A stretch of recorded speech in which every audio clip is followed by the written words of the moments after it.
আল্লাহ বলেছেন রোজার মাসে সেহরির সময় হালাল, আর বাকি দিনটা সারাটা দিন বান্দার জন্য হারাম খাওয়া কি হারাম।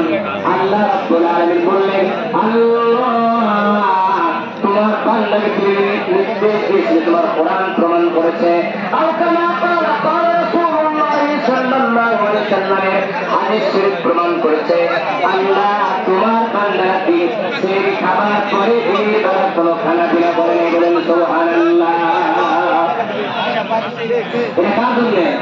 রোজাদারের জন্য। যারা রোজা ছিল না, যারা রোজা ছিল তাদের জন্য হারাম, তারা কোনো খানা পিনা করে নাই। আল্লাহ রাব্বুল আলামিনের কাছে রোজা সেই দিন ফরিয়াদ করবে, কোরআন ফরিয়াদ করবে, সুপারিশ করবে, সালাত ফরিয়াদ করবে। আল্লাহ রাব্বুল আলামিন বলবে, আল্লাহ আপনার কোরআন প্রমাণ করছে